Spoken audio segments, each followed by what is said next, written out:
bahas sama-sama bareng sama Romo Eko Wahyu. Siapa yang belum tahu? Ya, Romo Eko Wahyu adalah Romo yang sedang bertugas di Paroki Curug. Romonya udah ada, bisa say hi. Hai Romo. Semuanya, halo, hai, Yeay, Romo, hai, selamat malam. Hai, selamat malam semuanya. Thank you. Selamat malam Romo Eko, malam. Romo nggak lupa ya Romo. Puji Tuhan. Ya, Romo Eko Wahyu ini Romo yang terkenal lucu dan lagi viral ya teman-teman di YouTube. Jadi teman-teman bisa cek YouTube-nya, dicari aja di apa? Di YouTube ya, di mana-mana. Ya di mana-mana ya. Sekarang Romonya ketawa terus. Romo nanti kering giginya. Lagi nge-freeze guys. Nah, dan sebelum udah banyak yang masuk. Kita sebelum memulai sesi, kita naikkan satu pujian penyembahan dulu ya buat Tuhan. Kita boleh siapkan hati kita bersama-sama. Kita mau menyanyikan lagu. Boleh tim admin? Kita sama-sama siapkan hati kita. Kita buka dalam tanda kemenangan kita dalam nama Bapa, Putra, dan Roh Kudus. Amin.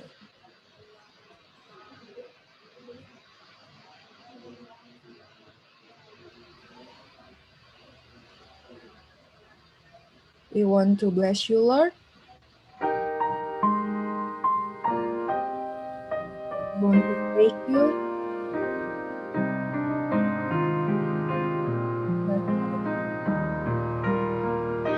Bless the Lord, oh my soul, oh my soul, worship His holy name.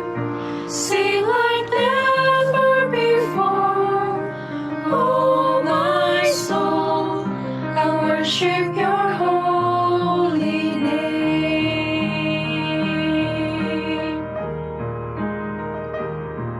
The sun comes up, it's a new day dawning. It's time to sing Your song again.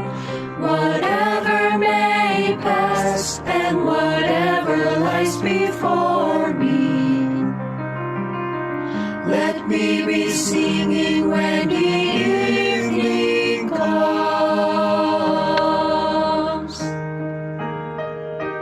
Bless the Lord, Bless the Lord, oh my soul, oh my soul, worship His holy name.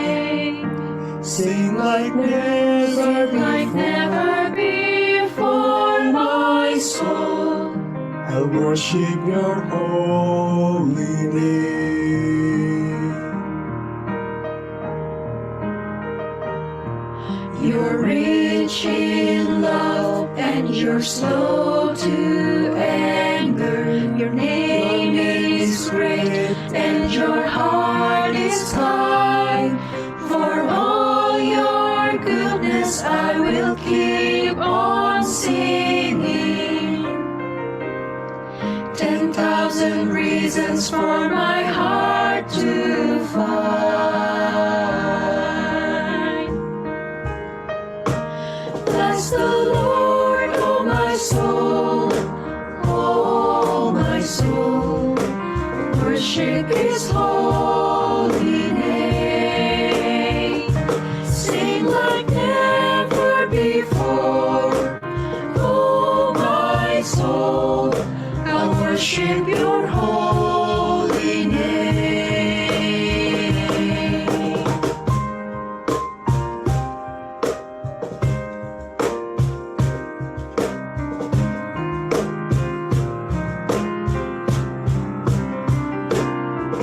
And on that day when my strength is failing, the end draws near and my time has come. Still my soul will sing Your praise unending.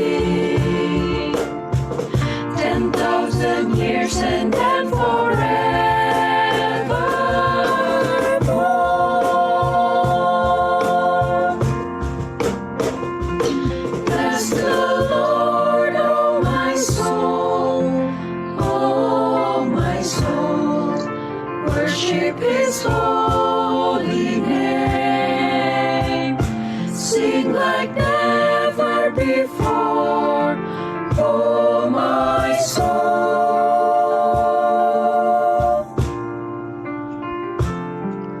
I worship your holy name. I worship your holy name.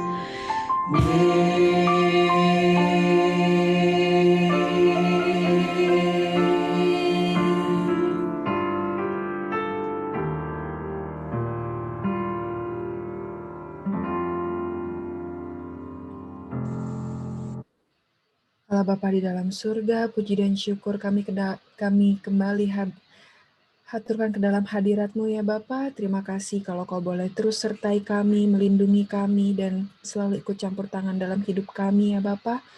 Sungguh penyertaan-Mu sungguh sempurna dalam hidup kami dan keluarga kami. Ya Bapa, terima kasih untuk segala kesehatan dan juga berkat yang sudah Kau limpahkan dalam hidup kami ya Bapa. Biarlah kami mampu hari demi hari semakin menyadari betapa Engkau sangat-sangat mengasihi kami. Ya Bapa, pada kesempatan pada malam hari ini kami juga ingin berdoa. Kami ingin meminta hikmat, rahmat, dan berkat-Mu ya Bapa atas setiap kami yang hadir di dalam Zoom meeting ini. Kami percaya Bapa, meskipun secara online kami bertemu pada malam hari ini, kami yakin Engkau hadir dalam setiap diri kami dan di setiap rumah kami. Ya Bapa, biarlah kami juga mau berdoa untuk setiap kami semua.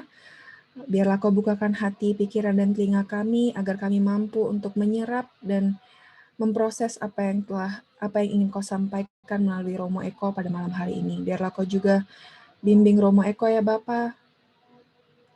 Kau berikan ia hikmat, rahmat, dan berkat-Mu agar apapun yang ia sampaikan, ia mampu menyampaikannya hanya di dalam nama-Mu. Biarlah ia mampu menjadi perpanjangan lidah dan tangan-Mu untuk menyampaikan pesan-pesan-Mu yang ingin Kau sampaikan kepada setiap kami. Kami juga ingin berdoa untuk teman-teman kami yang mungkin hari ini berhalangan hadir ya Bapa. Biarlah Kau sendiri yang berkati mereka, agar mereka juga mampu untuk kembali bergabung bersama kami di hari-hari berikutnya.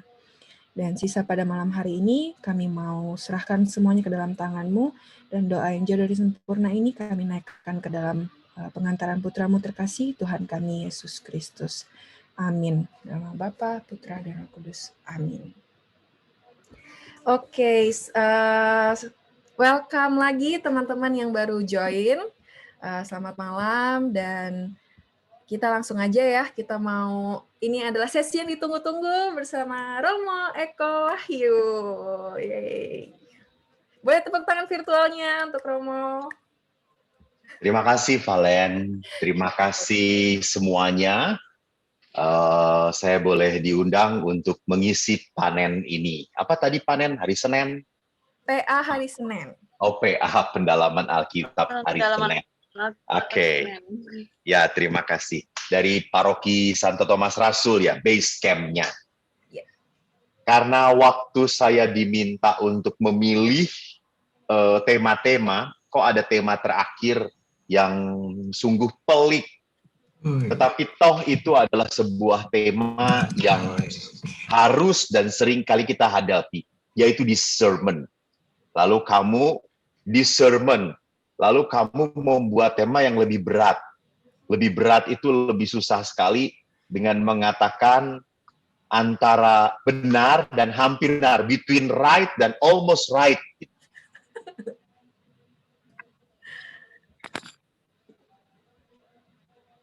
Aduh, Romonya ngelek. Maka off box gitu ya, di luar kebiasaan.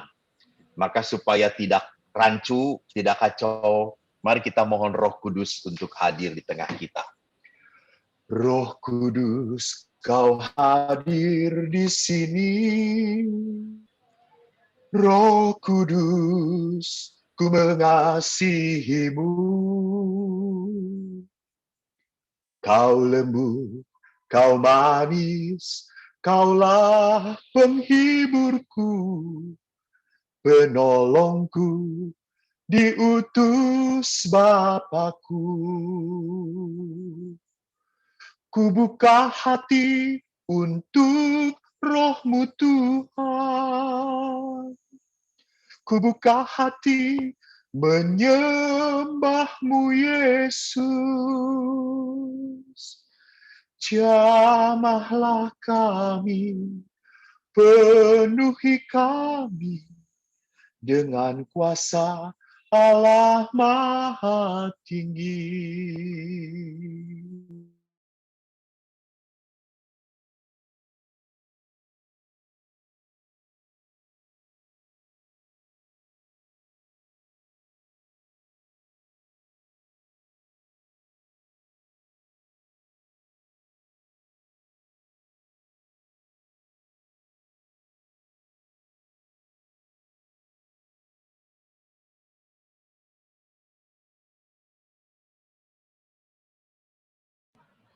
Ya, Romonya sepertinya Koneksinya sedang bermasalah ya. terlalu kusyuk abis nyanyi Roh Kudus. Mari kita Sebentar ya, tunggu. guys.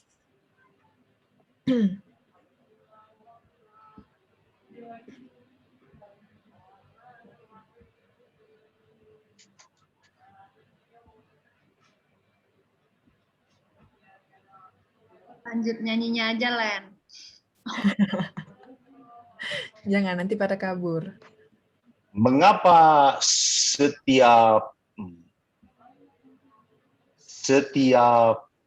manusia itu hidup dalam sebuah pilihan, entah dalam hidup bersama, entah dalam kehidupan yang harus saya tentukan, saya jalani.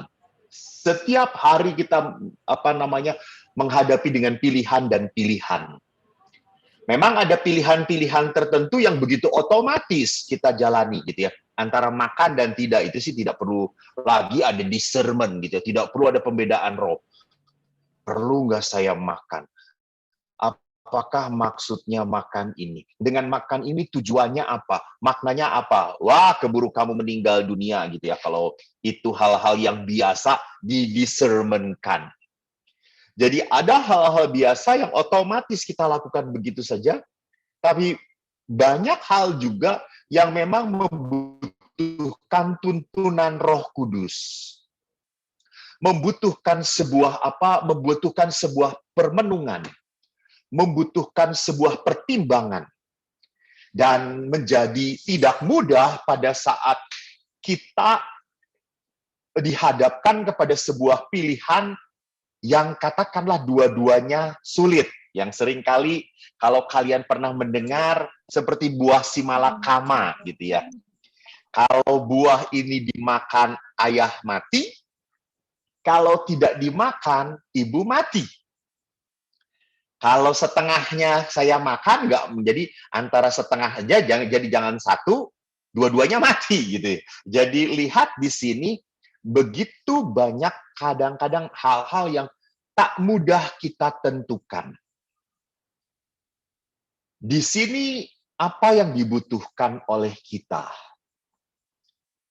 Jadi saya akan memberikan beberapa warning, beberapa garis-garis yang perlu kita cermati. Namun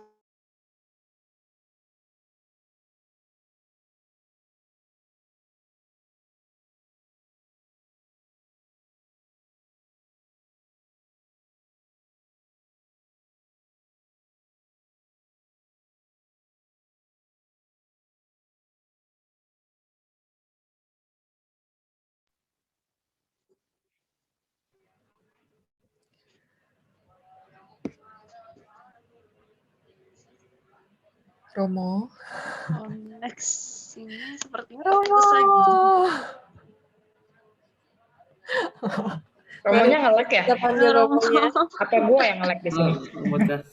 Enggak, Romo. Mari guys, kita panggil Romonya. Romo Sorry. lagi discernment. saya internet.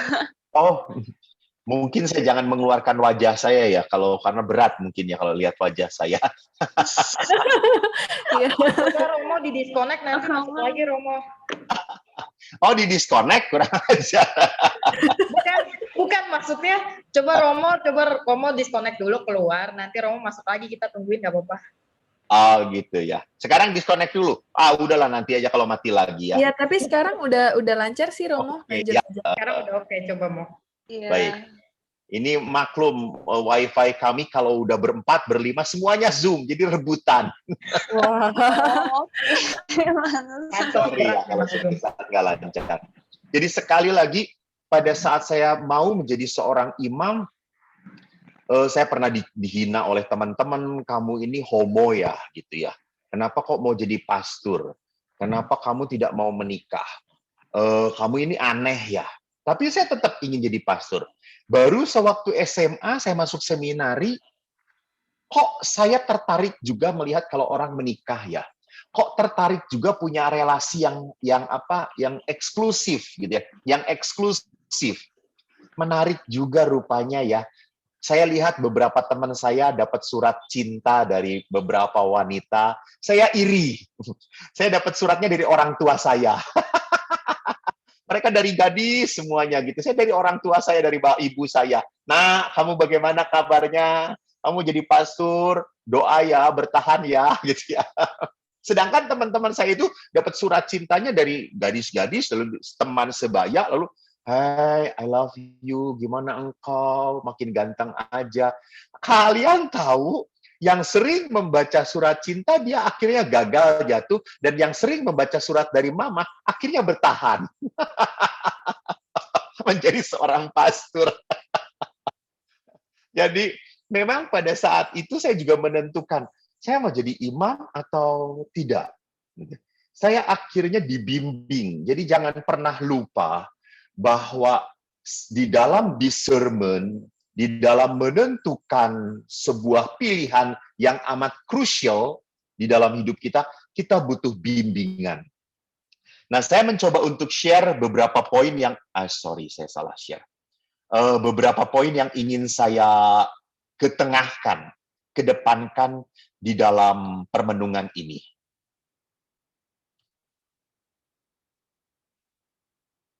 Jadi, masalah memilih dan memilah ini pun sudah diketengahkan oleh para rasul. Oleh Rasul Paulus, oleh Yohanes, bahkan Yesus pun mengingatkan kepada kita bahwa semua itu harus diuji. Rasul Paulus berkata kepada jemaat di Tesalonika, ujilah segala sesuatu. Jadi kalau kau sudah menguji, ingat ini ya, kalau semua sudah diuji dan kau sudah menentukan sebuah pilihan, peganglah pilihan itu. Peganglah pilihan itu. Jadi di sini Paulus mengatakan bahwa semua itu harus diuji. Diuji itu berarti apa? Dipertimbangkan. Dihitung-hitung. Plus minusnya katakanlah gitu. Jangan pernah kita menyepelekan bahwa setiap pilihan akan selalu ada plus minusnya. Setiap pilihan selalu mengandung unsur positif dan negatif. Tidak ada satu pilihan pun yang murni isinya positif. Tidak. Bentuk negatifnya itu bukan berarti negatif jelek ya, maksud saya. Misalnya, apakah saya mendoakan teman? Kalau mendoakan teman, ada ada yang negatifnya gitu, Romo. Maksud negatifnya itu, maksudnya, berarti kalau saya mendoakan teman, saya negatifnya apa? Saya minusnya apa? Saya harus mengorbankan waktu saya. Saya harus mengorbankan ketulusan saya, memberikan waktu saya untuk mendoakan dia. Itu negatifnya maksud saya. Jadi bukan negatif dalam artian jelek gitu ya. Negatif dalam artian pengorbanan. Jadi di setiap pilihan selalu ada itu. Surat pertama Yohanes bab 4 ayat 1 pun mengatakan, saudara-saudaraku yang kekasih, janganlah percaya akan setiap roh. Tetapi ujilah roh-roh itu, apakah mereka berasal dari Allah. Sebab banyak nabi-nabi palsu yang telah muncul dan pergi ke seluruh dunia. Di sini saya senang sekali berhadapan dengan orang-orang muda. Kalau kalian berkumpul membahas iman, saya tuh kagum ya, kagum. Masih banyak anak muda Katolik yang mencintai Tuhan. Masih banyak orang muda Katolik yang yang bangga dengan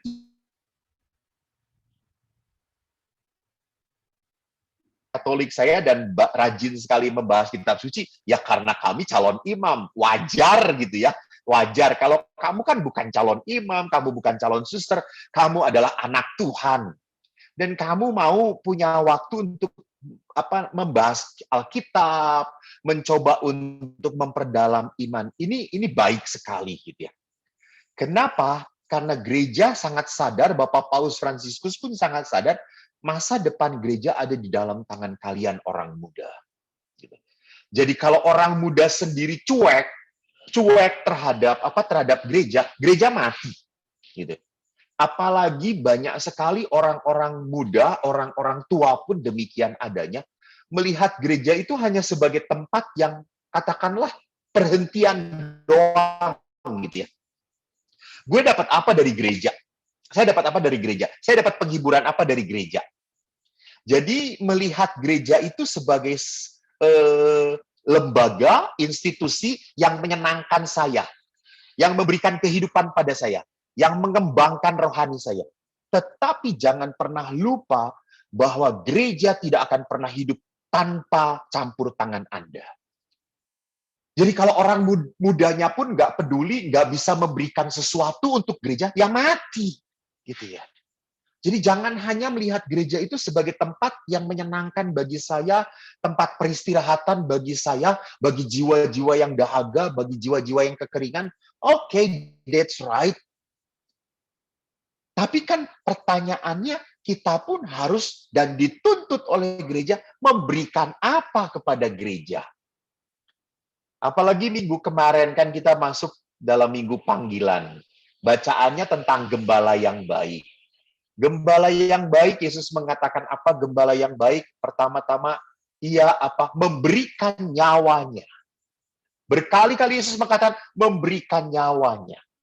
Memproteksi. Setiap domba sangat berharga bagi gembala. Bahkan yang kedua, Yesus mengatakan gembala yang baik mengenal domba-dombanya dan domba-dombanya mengenal gembalanya. Oke ya, kita setuju ya. Jadi kebaikan gembala itu tidak perlu dipertanyakan lagi. Nah, sekarang refleksi berikutnya adalah apakah saya sudah menjadi domba yang baik atau belum gitu ya. Jangan-jangan saya itu hanya domba gemuk doang gitu ya. Domba gemuk dan siap disembelih untuk Idul Adha gitu. Tapi tidak pernah membuahkan berkat bagi gembala.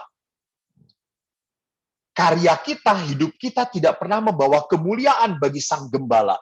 So, menurut saya bocengli gitu ya. Allah sudah begitu baik, tetapi kita tidak bisa dan tidak mau berusaha untuk menjadi domba yang baik. Ini nggak benar gitu. Maka disitulah pentingnya bahwa orang muda perlu untuk memperdalam iman. Kekatolikan, terutama kekatolikan. Supaya apa? Maaf.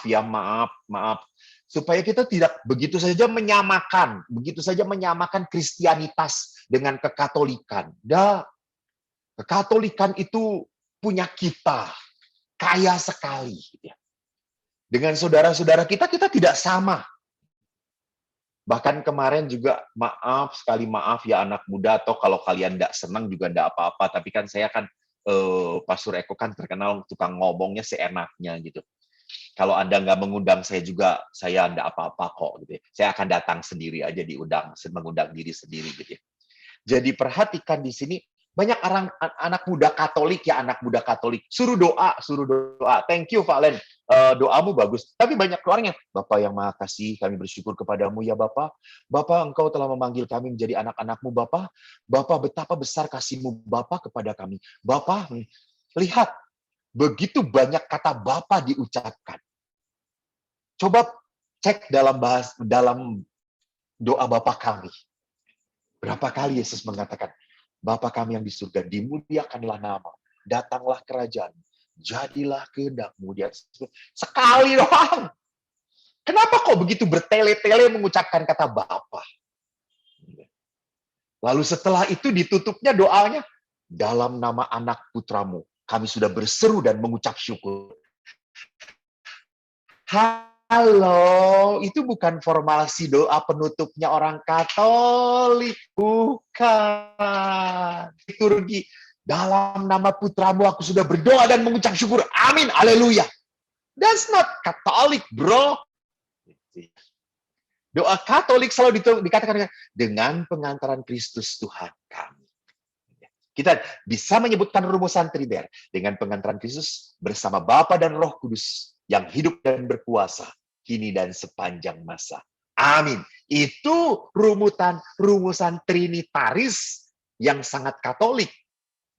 Jadi kalau kita mendalami dan orang-orang muda mendalami iman, makin lama makin menghayati hidup beriman seperti apa.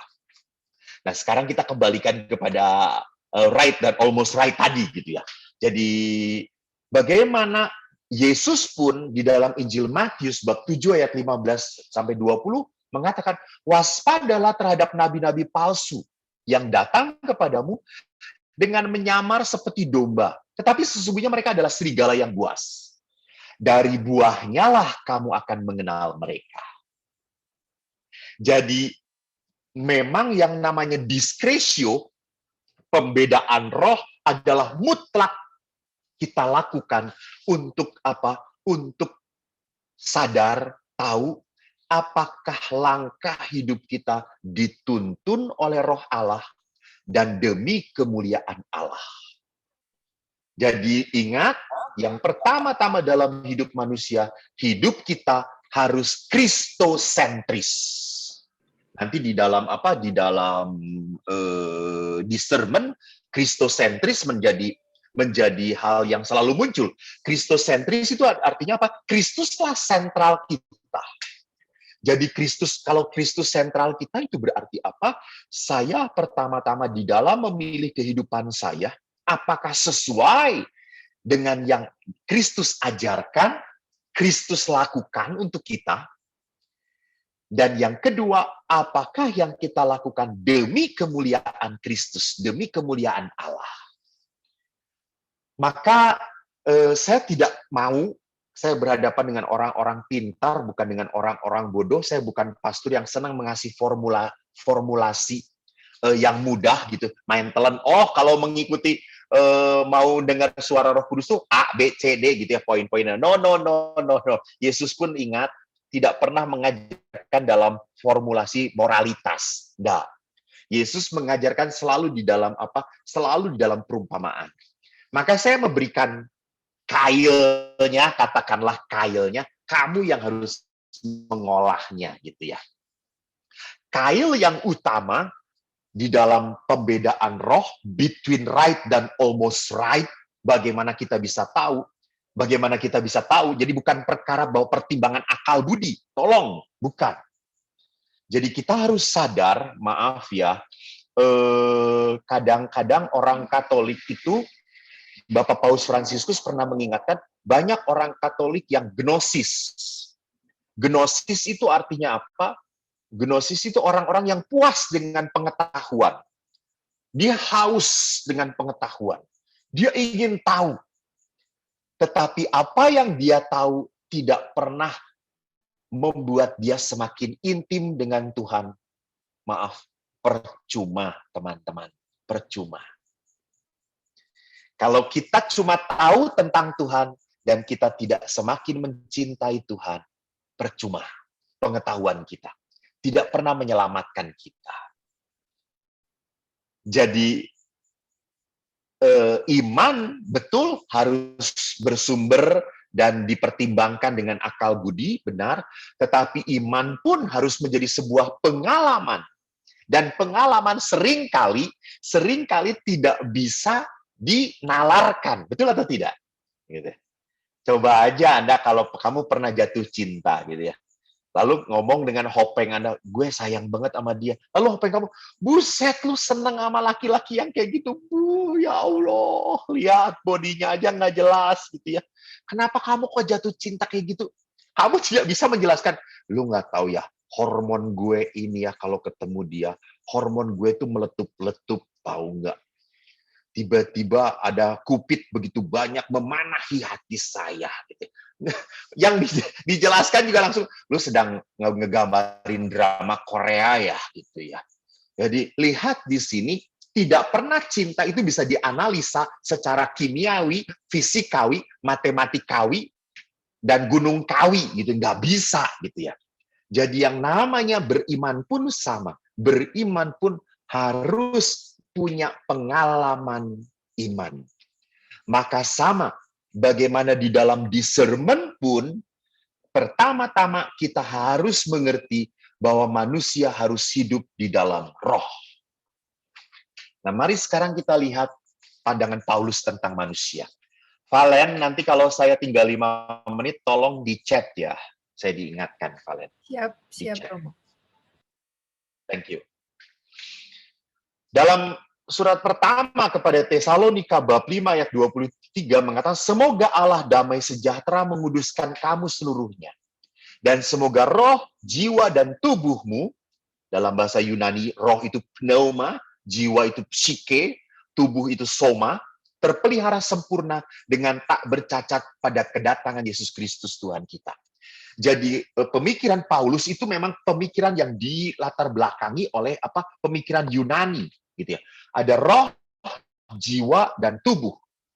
Jadi kalau tubuh itu jelas apa yang kita lihat, jiwa itu pikiran, perasaan, dan kehendak. Jadi kalau orang itu perasaannya banyak tersakiti, banyak terlukai, banyak dikhianati, dia bisa sakit jiwa. Dan orang pun kalau keinginannya dipres terus gitu ya, tidak boleh, terlalu banyak larangan di dalam kehidupan dia oleh orang tuanya, maka dia tumbuh menjadi seseorang yang apatis. Ya itu, jiwanya ada sesuatu yang nggak beres. Ada orang tertentu juga yang selalu ditakut-takutin, yang selalu dibuat gelisah, maka dia menjadi orang yang secara kejiwaan ada yang tidak benar di situ. Sedangkan roh itu ada roh Allah, roh diri kita, dan roh yang jahat, roh setan, katakanlah itu. Nah, Paulus begitu memilah dengan begitu jelas. Dan dia pun mengatakan di satu sisi kepada jemaat di Korintus bab 2 ayat 14, tetapi manusia duniawi tidak menerima apa yang berasal dari roh Allah. Karena hal itu baginya adalah suatu kebodohan dan ia tidak dapat memahaminya. Sebab hal itu hanya dapat dinilai secara rohani. Jadi Paulus mungkin akhirnya walaupun dia membedakan roh, jiwa, dan tubuh, namun di dalam hidup kerohanian akhirnya dimensinya dibagi dua oleh Paulus. Di dalam hidup kerohanian, Paulus melihat ada dimensi daging, manusia duniawi, dan manusia rohani. Nanti mungkin saya akan melihatkan, nah ini, psychikoi atau sarkikoi, material man, manusia duniawi, sedangkan manusia rohani disebut sebagai pneumatikoi, gitu ya kan? Pneuma itu roh, gitu, spiritual. Jadi manusia duniawi dengan manusia roh tidak akan pernah bisa nyambung. Manusia dunia tidak akan pernah mengerti apa yang dilakukan oleh roh. Dan manusia rohani selalu bertentangan dengan yang dunia, gitu ya. Kalau dunia itu mencari kenyamanan, kalau roh itu kan mencari kebaikan, gitu ya. Jadi di sini Paulus memperlihatkan dimensi yang berbeda di dalam kehidupan kerohanian. Nah, sekarang mari kita lihat ajaran Paulus ini, dimensi tubuh itu seperti apa? Dimensi tubuh itu maksudnya kedagingan, gitu ya. Dan dimensi hidup rohani itu seperti apa? Di dalam surat kepada jemaat di Galatia, maksudku, hiduplah oleh roh, maka kamu tidak akan menuruti keinginan daging. Sebab keinginan daging berlawanan dengan keinginan roh, dan keinginan roh berlawanan dengan keinginan daging. Karena keduanya bertentangan, sehingga kamu setiap kali tidak melakukan apa yang kamu kehendaki. Ini menarik. Jadi kan kita tuh selalu punya keinginan gitu, punya keinginan hal-hal yang baik.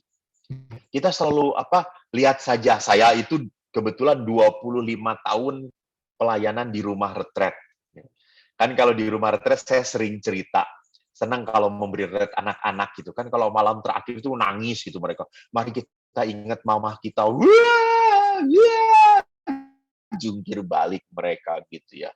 Nangisnya sungguh-sungguh, mama, gitu. Apalagi satu pastor teman saya itu selalu dia buat dramatis. Bayangkan kalau ibu kamu ada di peti mati, wah, anak-anak langsung bahkan sampai histeris teriaknya gitu ya. Dia senang sekali kalau lihat histeris anak-anak. Saya sih cuma kasihan banget. Lalu setelah itu menarik. Tapi setelah itu kan besoknya kan misa penutup gitu ya. Habis pas misa penutup tuh saya tanya gitu. Nah, kamu kemarin kenapa nangis gitu kan? Kadang-kadang kalau yang laki-laki kan blow-on kan laki-laki katanya punya otak tapi nggak ada isinya gitu. Kalau laki-laki saya tanya, kenapa kamu nangis? Romo saya nangis karena dia nangis, dia juga nangis, saya juga jadi ikut nangis gitu ya. Terus saya mengatakan, oh nangis saja solider kata saya itu. Tapi kalau perempuan saya tanya, kenapa kamu nangis? Romo saya nangis, saya ingat mama, Romo. Saya kurang menghormati mama, Romo. Bagus kata saya itu. Jadi kamu jadi ingat mama ya? Betul Romo, kita sudah banyak bersalah dengan mama Romo. Bagus. Nanti pulang ke rumah kamu minta maaf ya. Teman-teman, aku tahu reaksi anak-anak langsung, enggak. Lo katanya kamu merasa bersalah kepada mama. Ya datang minta maaf dong. Kenapa? Malu Romo, malu. Mama juga kalau salah nggak pernah minta maaf Romo. Udah diem-diem aja lah. Jadi perhatikan, di satu sisi mereka punya keinginan rohnya bagus, punya keinginan untuk berdamai kembali, punya keinginan untuk minta maaf, punya keinginan untuk membangun jembatan kasih. Tetapi kedagingan selalu menjadikan orang tetap hidup di dalam di dalam suasana dosa. Jadi kedagingan itu adalah kekuatan yang membuat manusia supaya diam, jangan berkembang. Jadi hidup kamu biar tertancap di dalam cengkraman dosa, dipelihara oleh kuasa jahat di situ. Jadi memang di situ maka Paulus tadi benar-benar banget mengatakannya bahwa seringkali keinginan roh kita tinggi-tinggi gitu ya. Wah, nanti saya juga sama, nanti kalau sudah jadi pastor, saya akan rajin melayani. Saya akan dekati orang-orang miskin. Saya akan mencintai mereka. Teman-teman, apa yang terjadi, saudara-saudara, Eko ini kan manusia normal gitu ya. Lalu suatu saat saya itu datang ke ke panti asuhan anak-anak terlantar dan terbuang. Cacat mereka. Diasuh oleh suster. Saya datang membawa bantuan dari umat. Lalu saya datang itu kan udah kasihan melihat anak-anaknya. Dibawa ke kamarnya. Teman-teman, di kamarnya itu bau sekali sampai saya muntah-muntah. Lalu suster berkata, Romo mau melayani di sini. Waduh, suster, kata saya. Hebat, suster. Saya baru sehari aja datang, baru belum 1 jam gitu ya, udah muntah-muntah, nggak kuat ngelihat anak-anak ada yang berak seenaknya, belum dibersihkan, kencing di mana-mana, belum dibereskan karena tenaga medisnya sedikit gitu ya. Karena mereka kan anak-anak cacat yang tidak bisa mandiri gitu ya. Dan mereka semua seperti itu, saya tidak tahan gitu ya. Padahal Yesus berkata, disitulah aku ada. Ya tuh Yesus jangan sulit-sulit banget gitu ya saya ngomong. Saya mencintai Yesus gitu, betul Yesus. Tapi jangan buat sulit. Nah, ini dilihat di sini gitu ya. Jadi tidak mudah orang hidup di dalam roh. Kita bergumul dengan kedagingan. Waktu saya ngobrol tuh akhirnya dengan susternya, suster, how come you are stand still here gitu, and you become a good service for God gitu. Dan dia mengatakan, Romo, kalau saya tidak berdoa, saya tidak bersatu dengan Kristus, saya juga tidak akan tahan.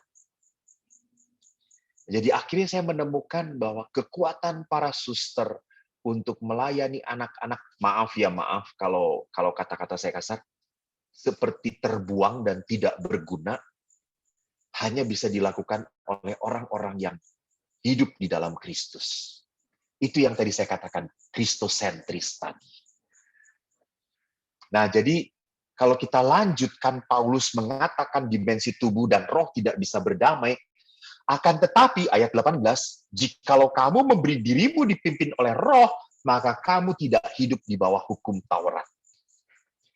Surat Rasul Paulus kepada jemaat di Roma bab 8 ayat 5 pun mengupas hal yang sama tentang kedagingan dan roh. Sebab mereka yang hidup menurut daging memikirkan hal-hal yang dari daging. Mereka yang hidup menurut roh memikirkan hal-hal yang dari roh. Karena keinginan daging adalah maut, tetapi keinginan roh adalah hidup dan damai sejahtera. Sebab keinginan daging adalah perseteruan dengan Allah, terhadap Allah. Karena ia tidak takluk kepada hukum Allah. Hal ini memang tidak mungkin bagi dia. Mereka yang hidup dalam daging tidak mungkin berkenan kepada Allah. Karena orang yang hidup di dalam daging tidak pernah akan mempedulikan keberadaan Tuhan.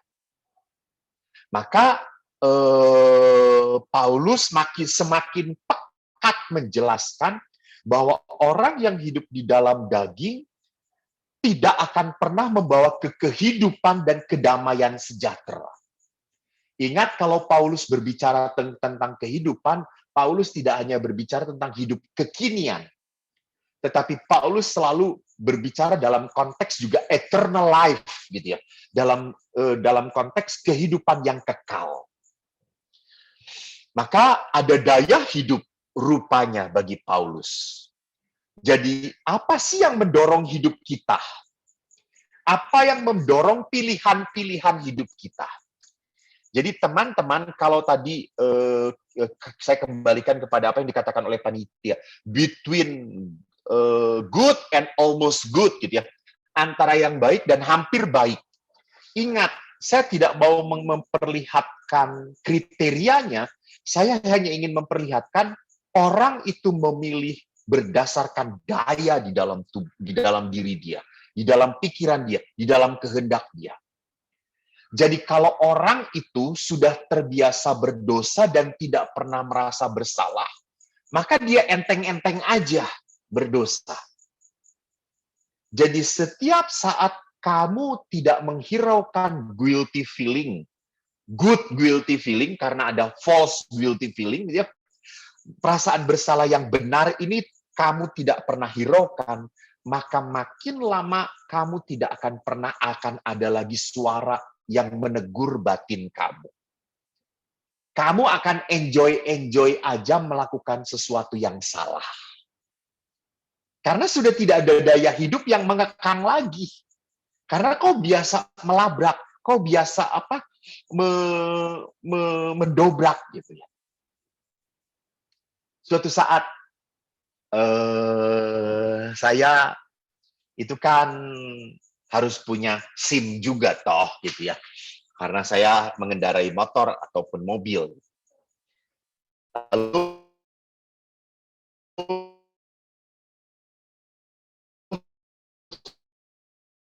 suatu saat saya mau buat SIM. Biasanya SIM itu dibuatkan, tapi suatu saat saya karena pikir saya nggak mau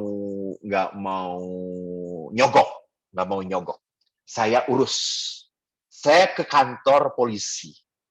Lalu kantor polisi mengatakan, Pak, Bapak susah Pak, jauh Pak.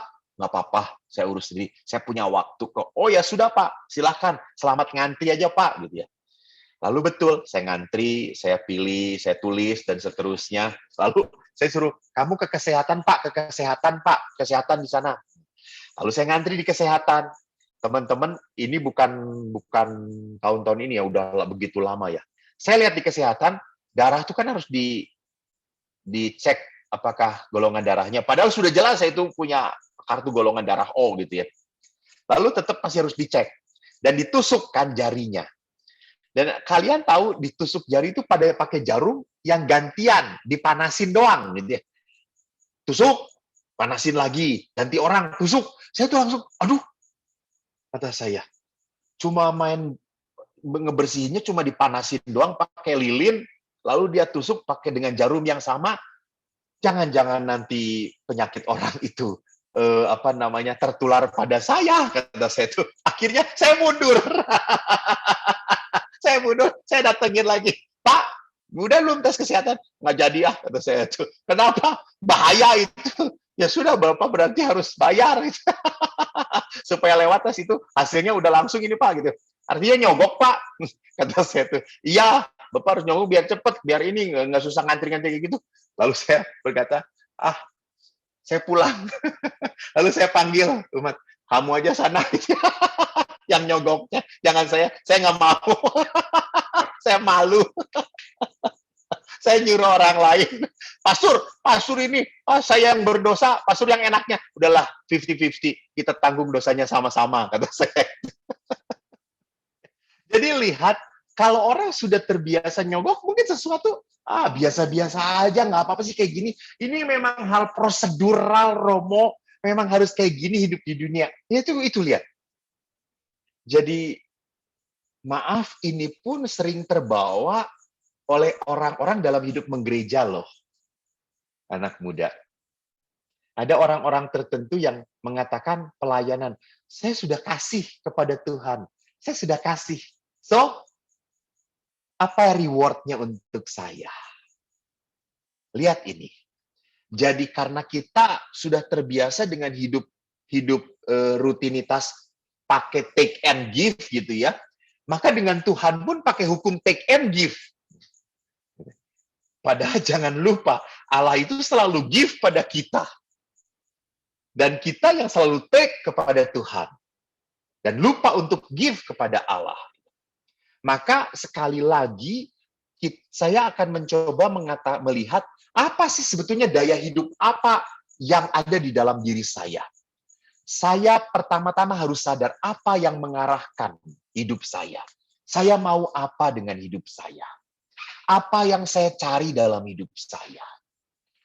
Jadi kalau orang ini dalam kehidupannya hanya pleasure oriented gitu ya, hanya mencari kesenangan, maka dia pun akan mencari gereja yang menyenangkan dia gitu ya. Dia akan mencari pastor yang menyenangkan dia. Dia akan cari pastor konsultasi yang cocok dengan dia gitu ya. Pastor, saya itu sudah berdosa loh, pastor. Nggak apa-apa, dosa itu manusiawi. Teruskan ya, nak. Wah, gue pastor kayak gini, gue cocok nih. Gitu. Padahal dia bukan pastor yang benar. Dosa kok dibiarin. Gitu. Jadi sering kali jangan pernah lupa, teman-teman, pastor yang menyebalkan bagi kamu, justru itu mungkin adalah tangan Tuhan. Tetapi kamu hanya mencari pastor yang menyenangkan kamu. Jangan-jangan orientasi kamu adalah pleasure oriented tadi gitu.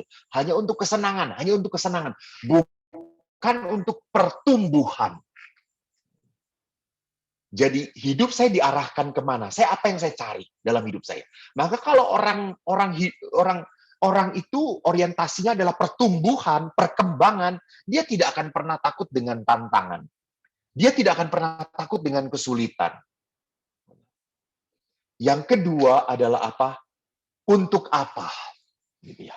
Jadi orang pun harus tahu saya melakukan ini maknanya apa untuk hidup saya. Apakah I get the meaning untuk yang saya lakukan? Gitu ya. Bukan saya mendapat keuntungan, bukan. I get meaningful life or not.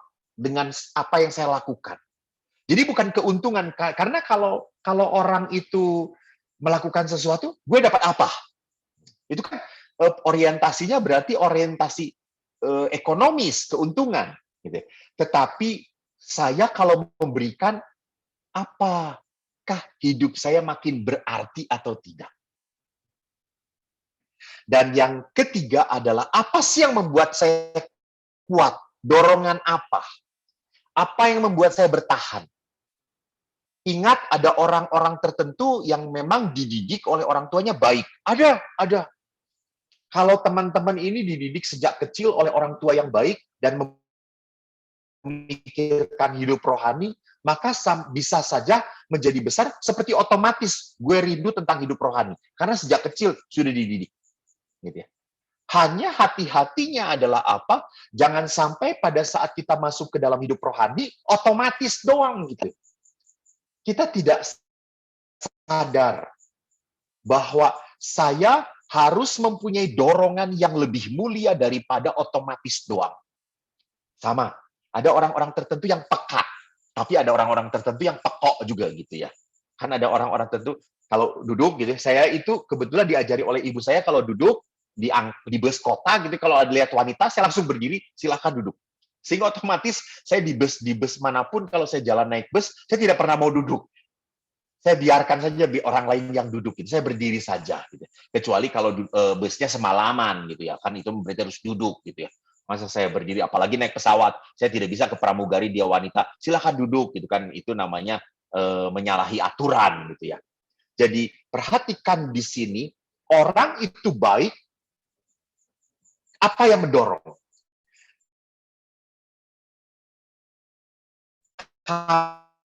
Kalau daya dorongnya adalah karena kebiasaan, itu dorong adalah apa? Daya roh. Daya roh. Jadi kalau orang berbuat kebaikan, didorong oleh daya roh, itu membuat orang ini konsisten dalam kebaikan. Jadi walaupun kebaikan dia tidak diterima, walaupun kebaikan dia tidak ada ucapan terima kasih, dia tetap baik kepada orang itu. Ini yang melakukan adalah siapa? Daya Roh Kudus. Nah, mendorong kehidupan, keadaan tubuh dan jiwa dan roh kita. Jadi kalau pilihan hidup kita ini menjadi seseorang yang material man, gitu ya, orang yang manusia daging kalau dalam bahasa Paulus, maka orang itu akan mudah sekali menjadi manusia yang tertekan, stres, cemas, gelisah, khawatir.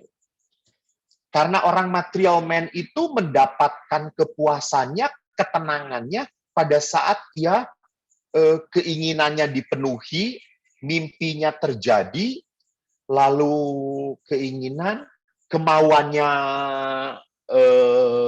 sesuai, dia mendapatkan sesuai dengan apa yang dia maui, dia kehendaki, yang dipikirkan itu benar, diakui, dikatakan baik, berprestasi, lalu perasaannya tidak pernah disakiti, maka orang-orang yang material man punya orientasi hanya ke situ saja. Hanya untuk dirinya. Dan orang-orang seperti ini akan menjadi cemas, tertekan, stres pada saat realitas berbeda dengan harapan. Dia akan kecewa pada saat orang tidak suka pada dia. Gitu ya. Di Facebook-nya bukan jempol ke atas, tapi jempol ke bawah. Dia akan merasa, apa salah saya? Dan orang-orang seperti ini pun akhirnya menjadi orang-orang yang reaksional. Orang-orang yang seperti ini pun akhirnya melihat orang lain menjadi apa? Saingan. Dalam istilah salah seorang filsuf, homo homini lupus. Yang lain adalah serigala bagi dirinya sendiri. Gitu. Jadi kalau orang lain sebagai saingan, maka orang itu akan selalu fight. Selalu bersaing. Selalu berusaha untuk mengalahkan yang lain. Dan selalu merasa tidak nyaman kalau ada orang lain lebih berhasil. Tidak suka pada saat ada orang lain memuji yang lain gitu ya. Ih, si itu kok cantik banget ya. Langsung dia berkesimpulan, berarti gue jelek ya. Si itu pinter banget, berarti gue bodoh ya. Gitu ya. Langsung menjadi ancaman. Pujian orang kepada orang lain itu selalu menjadi ancaman pada dirinya sendiri. Itu manusia-manusia material man. Gitu ya. Dan manusia material man, manusia yang mudah menyalahkan, komplain.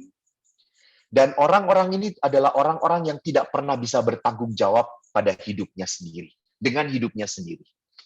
Dia selalu mengatakan, Romo, saya ini anak yang tidak dikehendaki oleh orang tua. Maka saya jadinya kayak gini. Maka saya jadinya kacau. Maka saya jadinya tidak beres. Karena orang tua saya, Romo. Itu lihat, begitu mudah saja gitu. Saya kadang-kadang juga berhadapan dengan beberapa frater gitu ya. Lalu beberapa frater mengatakan, kamu kan sudah mengajukan diri untuk menjadi frater, untuk dididik. Ya kamu harus memenuhi aturan di dalam pendidikan.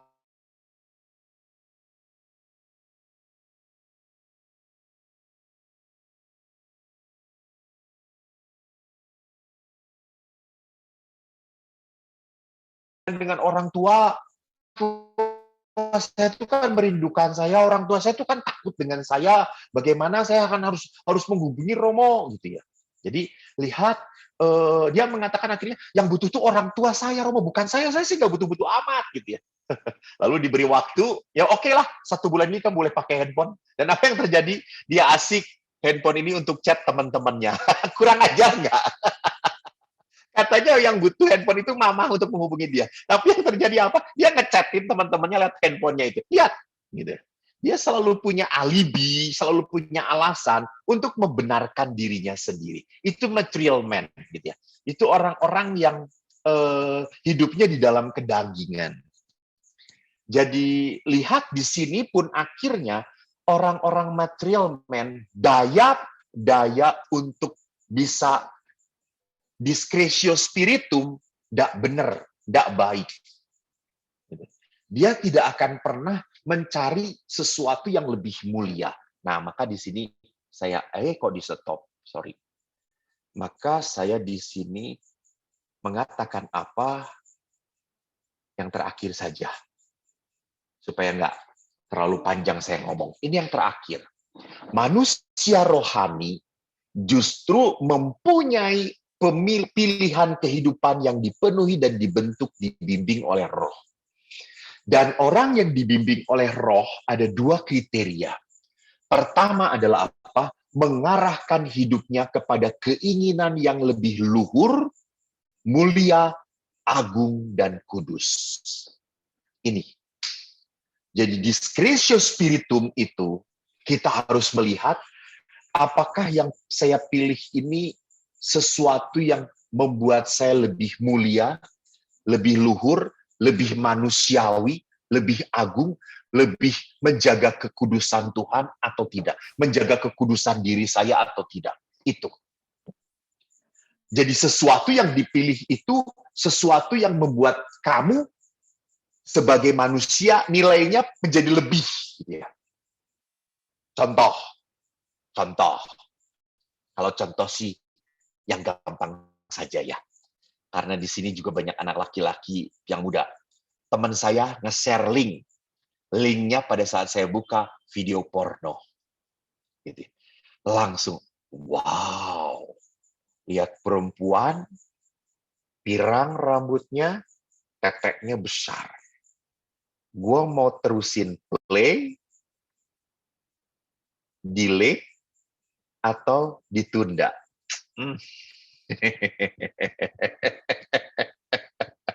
Di-delete sayang banget. Ditunda aja, atau di-share, itu kurang ajar. Denny mengatakan, atau di-share gitu ya. Keren banget. Atau di-share, betul. Supaya dosanya berjamaah gitu ya, Denny ya, bener. Jadi dosanya kan dia 10%, 10% lah, cincai lah, 10% oke lah gitu ya. Atau kita nonton bareng-bareng gitu ya, Den, sekalian aja nonton bareng-bareng gitu ya. Jadi lihat di sini, pada saat saya tahu bahwa tontonan ini hanya merangsang keinginan saya, akhirnya toh menjatuhkan saya kepada dosa masturbasi, kepada dosa melecehkan wanita. Akhirnya saya berkata, delete. Gua nggak butuh. Saya nggak perlu nonton yang ini. Gitu ya. Jadi di situ saya memutuskan untuk hidup saya sesuatu yang baik. Lalu tiba-tiba ada kiriman lagi dari Valen. Link. Pas dilihat tentang Carlo Acutis. Wah. Play, pause, atau delete. Dan biasanya orang langsung berkata, ntar aja. Or forget it gitu ya. Atau ya seperti tadi Denny mengatakan, share aja lah, share aja gitu ya. Kan ini hal yang baik, share. Share hal yang baik kan minimal dapat pahala gitu ya. Jadi lihat di sini, kita harus melihatnya bukan demi pahala, teman-teman. Bukan supaya saya dapat satu contreng di hadapan Tuhan untuk nanti ke surga, masuk surga. No. Ukurannya apakah dengan melakukan ini, saya sebagai manusia lebih mulia, lebih luhur atau tidak. Yang kedua adalah apa? Hidup manusia ini demi kemuliaan Tuhan. Jadi apakah pilihan saya ini membawa kemuliaan Tuhan atau tidak? Jadi apakah pilihan saya ini membuat Tuhan semakin dirasakan oleh saudara saya atau tidak? Jangan sampai pilihan saya itu menjadi batu sandungan iman untuk orang lain.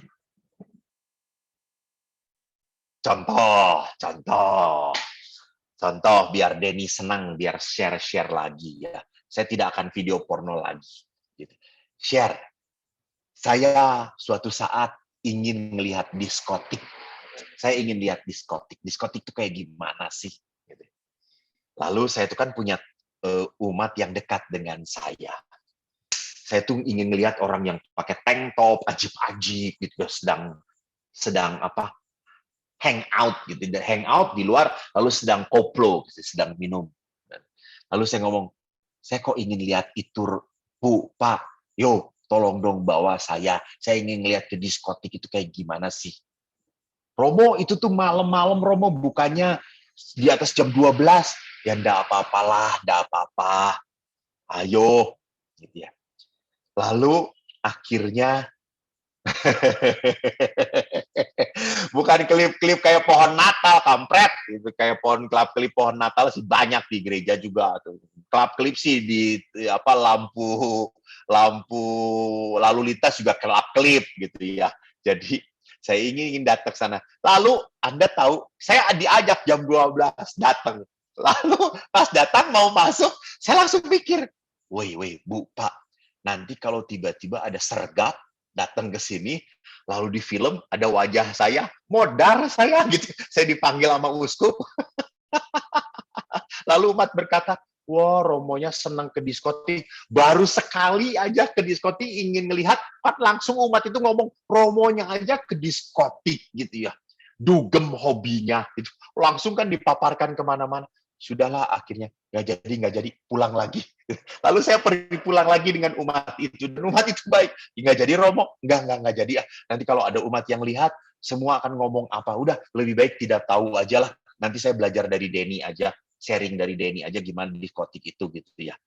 Jadi, lihat apakah pilihan saya ini membuat iman saudara saya menjadi tersandung atau tidak.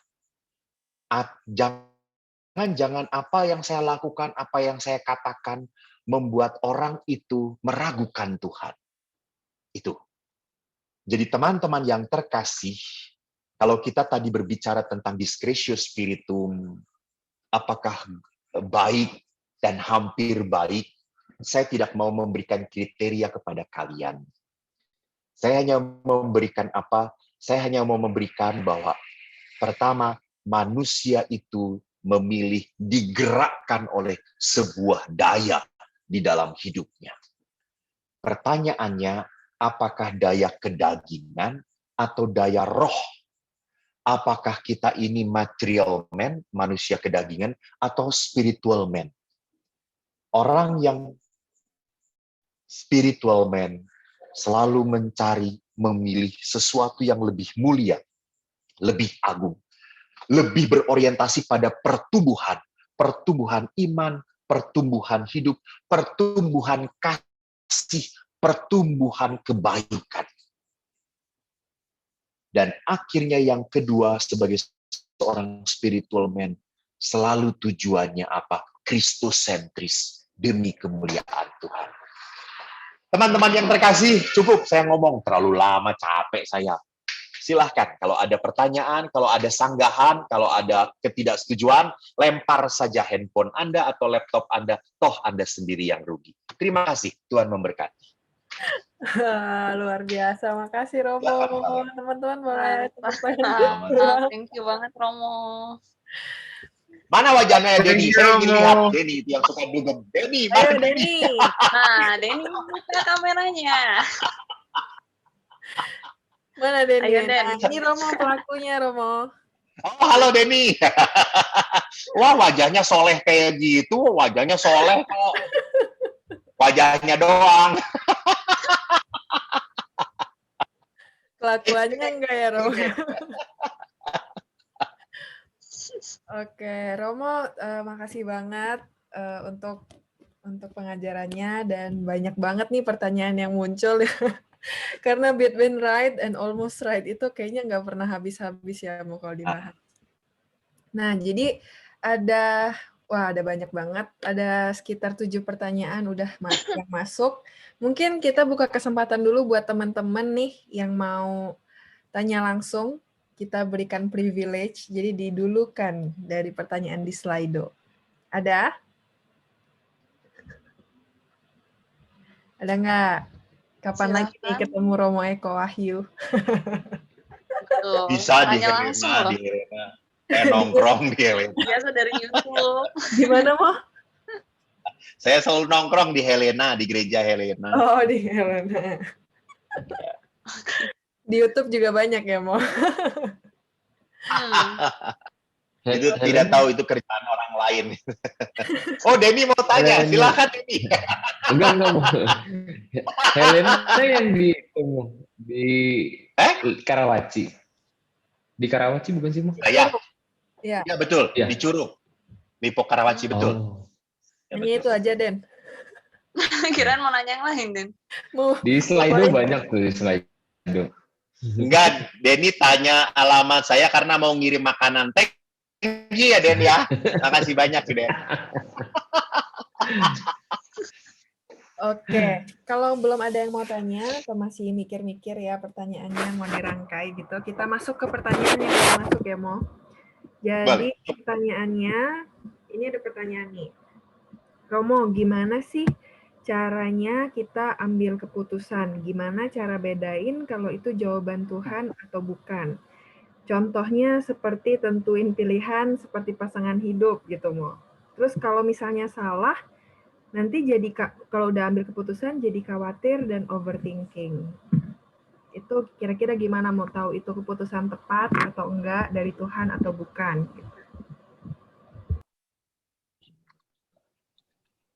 Jadi pertama-tama untuk membuat sebuah keputusan, kau harus punya banyak masukan. You get so many insight. Ya. Jadi jangan pernah memutuskan sesuatu pun dengan informasi yang seminimal mungkin. Kau akan apa? Kau akan menyesal. Jadi itu yang pertama. Tanyalah, tanyalah, tanyalah. Gimana dia itu?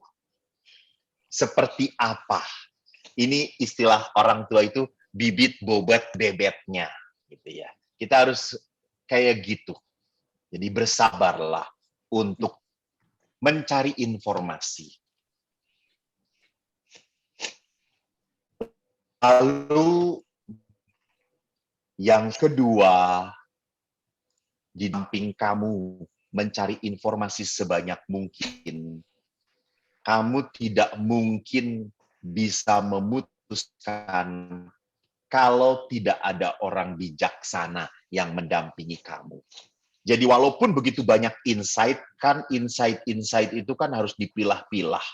Mana yang subjektif, mana yang objektif, mana yang fake, mana yang real. Gitu. Maka kau harus punya entah itu pembimbing rohani, entah itu sahabat. Jadi kalau sahabat itu kan selalu memberikan sesuatu, membawa kepada kebaikan kamu. Jadi Jadi walaupun kamu dapat info begitu banyak, kamu harus satu orang ini yang membantu kamu untuk apa? Memilah-milah. Memilah-milah mana yang benar dan mana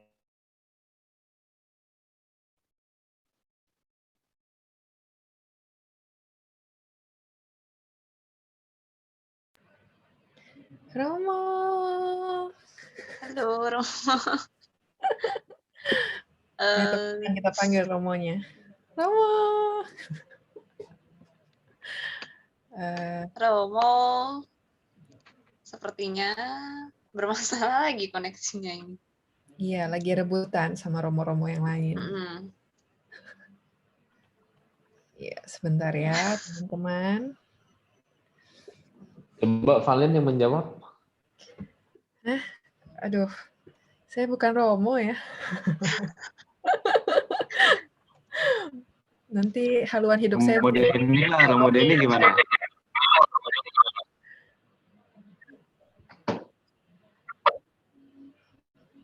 sudah masuk lagi saya ya? Ya, udah Romo. Oke, sorry. Ya. Jadi tadi yang pertama, kedua tadi kita harus punya satu orang, baiknya sih pembimbing rohani gitu ya. Jadi orang yang sudah bijaksana. Seperti contohnya, saya sedang mendampingi kasus seorang anak muda yang mau menikahi pacarnya, dulu bekas pacarnya, dan pacarnya ini menikah dengan laki-laki lain karena salah pilih gitu ya, dan akhirnya cerai, putus. Dia tidak Katolik dan menikah tidak Katolik. Lalu dia begitu setianya, mungkin dia mengikuti mengikuti apa yang ada di apa yang ada selalu ada di truk-truk ya, kutunggu jandamu gitu ya. Lalu dia akan menikahi orang itu gitu. Lalu dia minta pendapat dari saya. Saya merangkai beberapa poin yang harus kamu pertimbangkan. Dan dia pinter. Oke, pastor, ini saya bisa hadapin, ini saya bisa lakukan, ini bisa saya tanggung. Saya bicara dengan orang tua, saya sungguh mencintai dia. Nggak apa-apa orang akan mencemoohkan saya, nggak apa-apa orang akan melecehkan saya. Kami bisa menanggungnya itu. Jadi lihat di sini, ada orang yang bijaksana yang mendampingi kamu. Supaya apa? Supaya keputusan kamu ini tidak salah langkah. Yang ketiga, jangan pernah memutuskan di saat kondisi kamu sedang down. Jadi sering disebutnya sebagai apa? Kalau kita di dalam hidup rohaniwan, tidak pernah boleh memutuskan pada saat desolasi, gitu ya.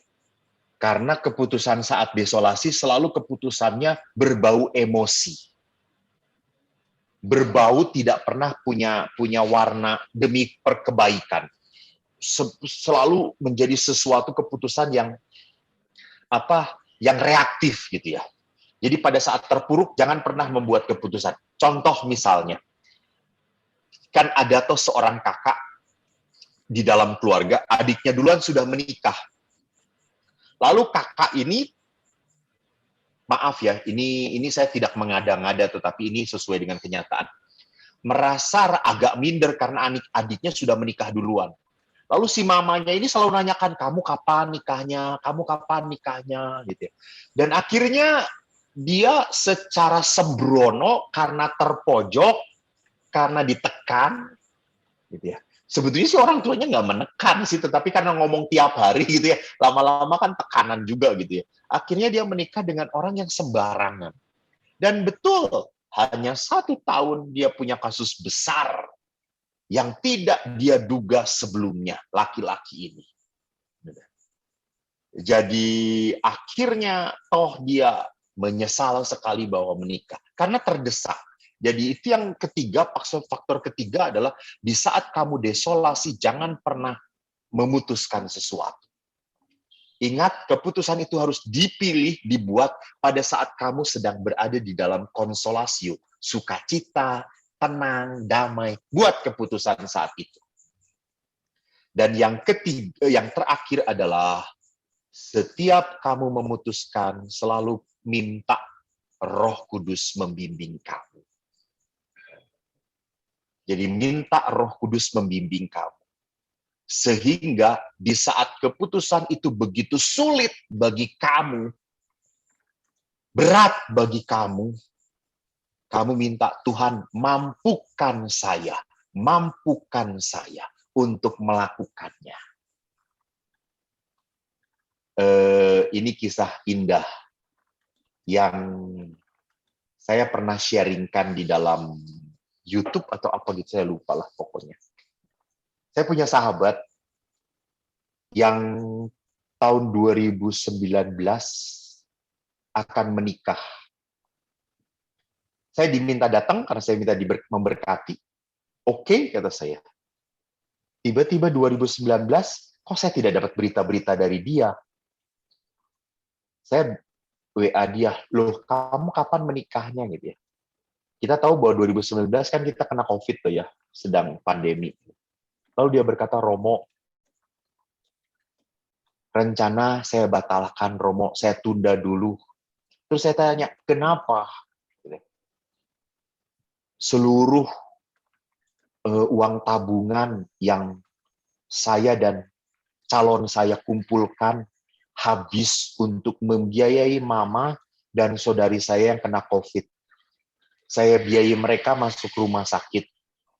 Saya tidak mau mereka menderita. Saya biayai sampai akhirnya mereka sembuh. Dan akhirnya mereka pulih, dan akhirnya dia tidak jadi menikah. Karena seluruh biayanya habis yang sudah dia persiapkan. Lalu saya mengatakan, wow, kata saya, kamu sedih enggak? Dan dia mengatakan apa? Romo, ingat, kalau Tuhan belum menyertai kita, kalau Tuhan belum merestui, ya sudah, enggak apa-apa, ditunda juga enggak apa-apa. Saya tidak akan pernah kekurangan rasa sayang pada dia, sama dia pun tidak pernah kekurangan rasa sayang pada saya kok. Saya percaya dia tidak akan melarikan diri, saya juga tidak akan melarikan diri dari dia. Jadi lihat hal yang berat di saat dijalani bersama Allah, kok orang itu masih bisa bersuka cita ya? Karena dia ada di dalam Tuhan. Karena roh Allah menuntun dia. Jadi rupanya yang terakhir ini harusnya menjadi pertama dari apa? Dari saran saya tadi. Semoga menjawab, Valen. Terima kasih. Wah, jadi intinya kita harus banyak-banyak minta bantuan Roh Kudus ya, Mo. Kalau kita benar-benar minta bantuan dari Roh Kudus, jadi kita juga gampang untuk ngelepasin yang kita pengen, kita benar-benar ikutin maunya Tuhan gitu ya, Mo. Kadang jalan Tuhan, waktu Tuhan bukan waktu kita. Oke, dengan itu teman-teman kita sudah menjawab 2 pertanyaan. Jadi kalau ini lanjut ke pertanyaan selanjutnya nih, mau nyambung ya, masih agak nyambung. Jadi kalau misalnya kita setelah mengambil keputusan itu, lalu kita ngerasa cemas atau khawatir, setelahnya ya ini, kita ngerasa khawatir atau overthinking kayak gitu, Mo. Jadi apakah keputusan itu jadi salah atau kurang tepat? Ini susahnya itu kan tidak di dalam pertanyaannya, tidak di dalam realitas gitu ya, tetapi di dalam pernyataan-pernyataan perasaan gitu ya. Ya toh, ini kan karena perasaan-perasaan itu sulit untuk menjadi sumber pertimbangan. Jadi karena perasaan-perasaan seperti saya kok makin cemas, makin takut. Kecemasan dan ketakutan ini munculnya karena kamu tidak mau nanggung resiko. Ya toh? Atau memang kecemasan dan ketakutan itu akibat dari pilihan kamu. Jadi jangan pernah, saya akhirnya maaf ya, saya mungkin tidak langsung menjawab pertanyaan kamu, teman.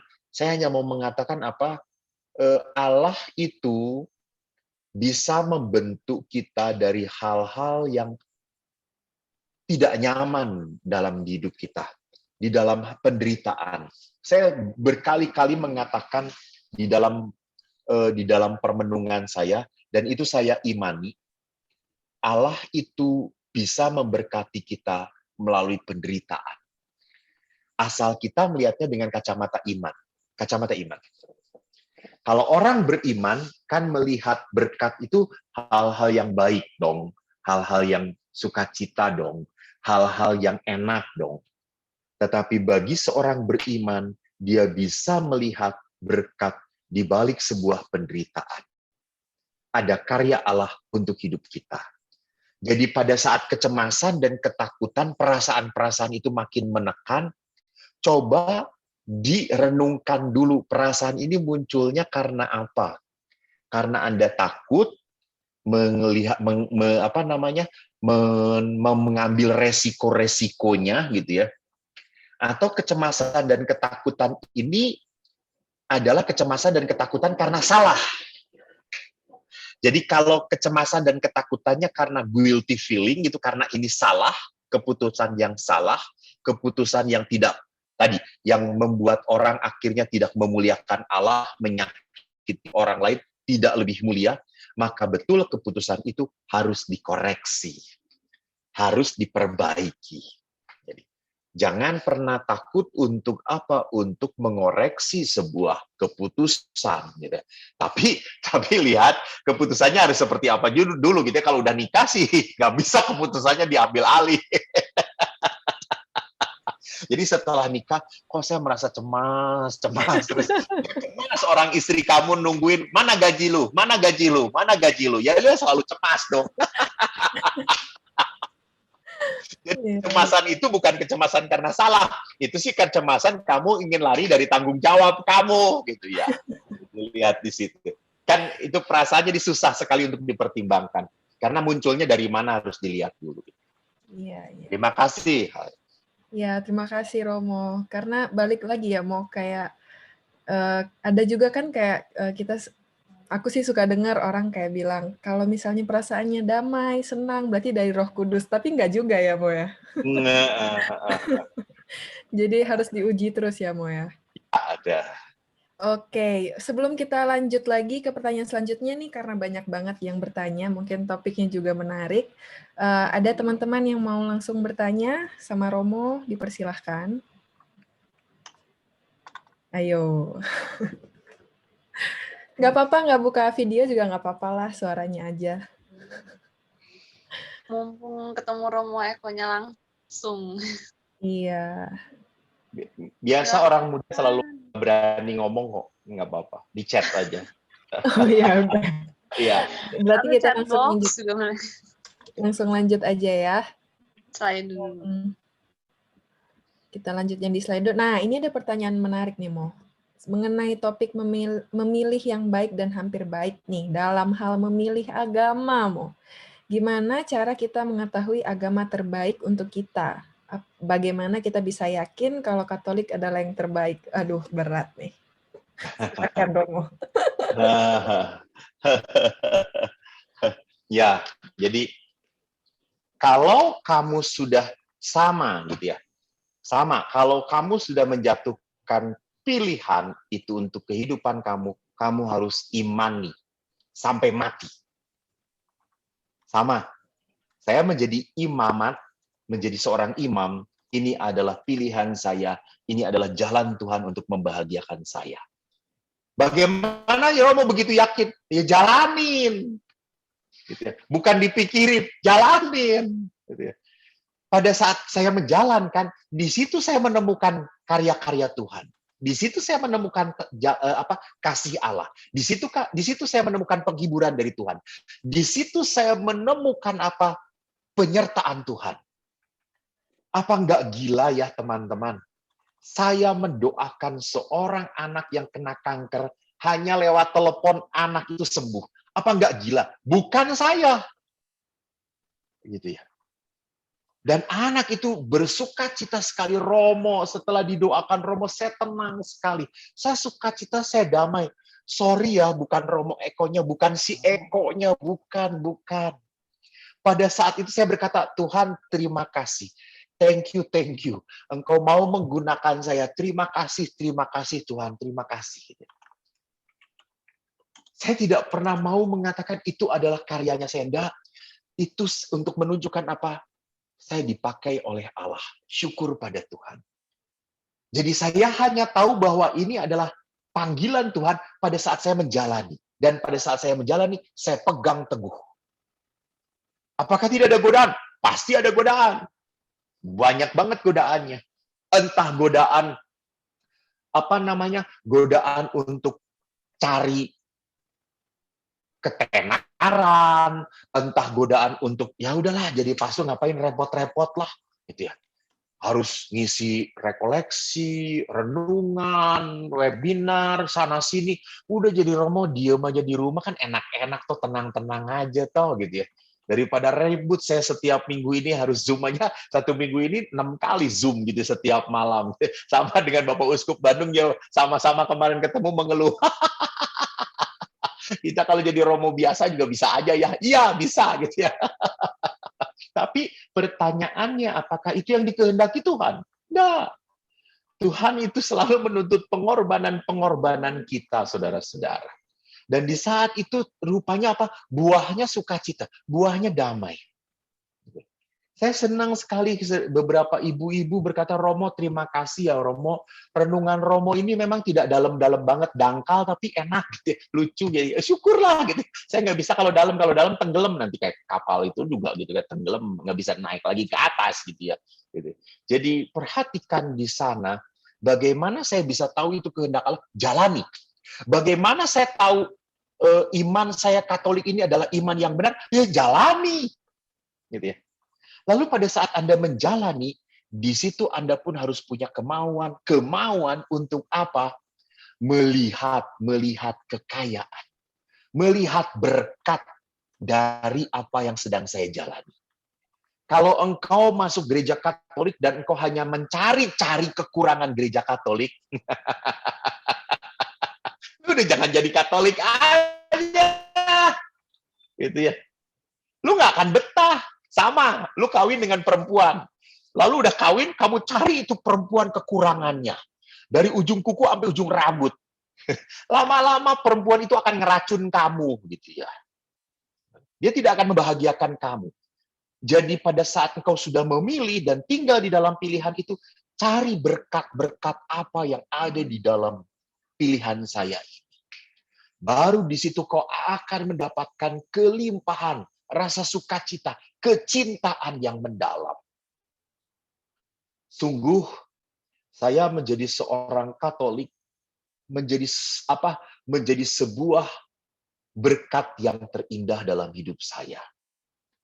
Saya boleh diperbolehkan merayakan sakramen perayaan Ekaristi, boleh menyambut tubuh Kristus, Allah begitu dekat.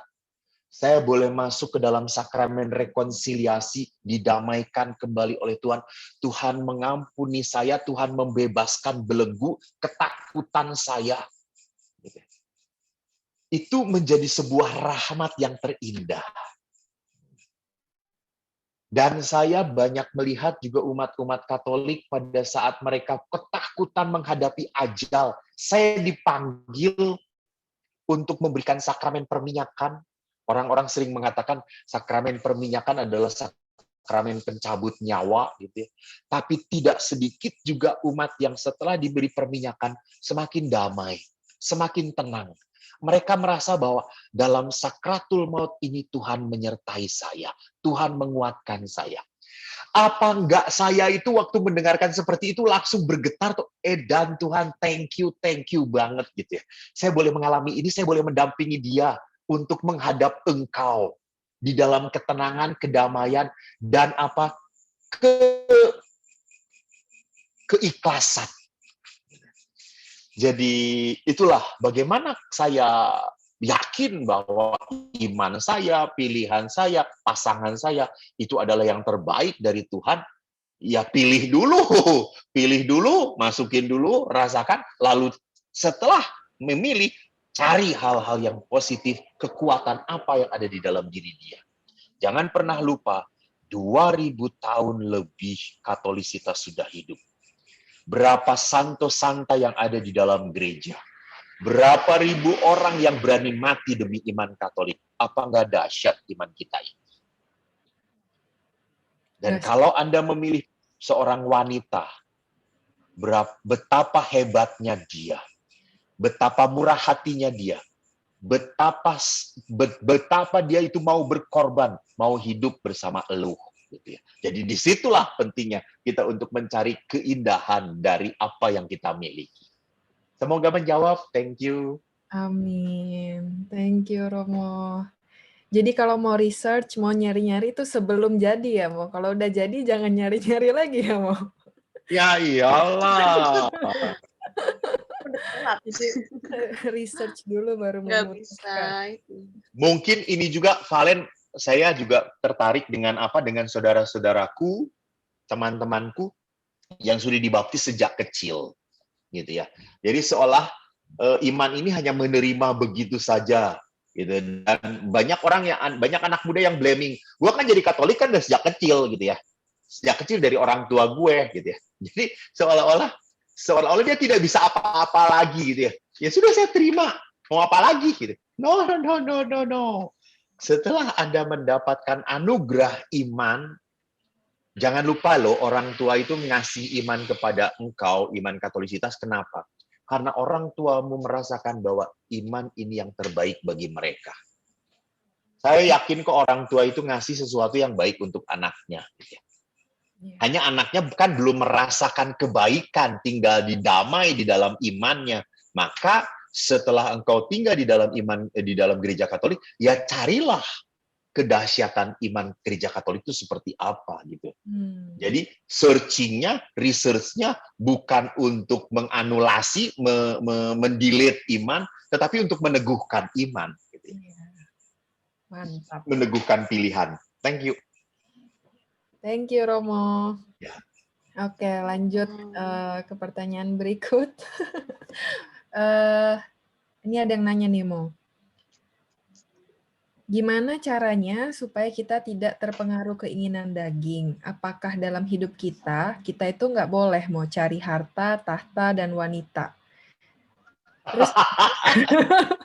Terus gimana mau cara melatih supaya kita bisa peka sama good guilty feeling itu? Gitu. Jadi tidak bolehkah kita cari tahta, harta, wanita, dan tata yang lainnya. Terakhir ita, gitu ya. Jadi jangan lalu berpikir kalau kita itu mau ikut Tuhan, hidup kita menderita, gitu ya.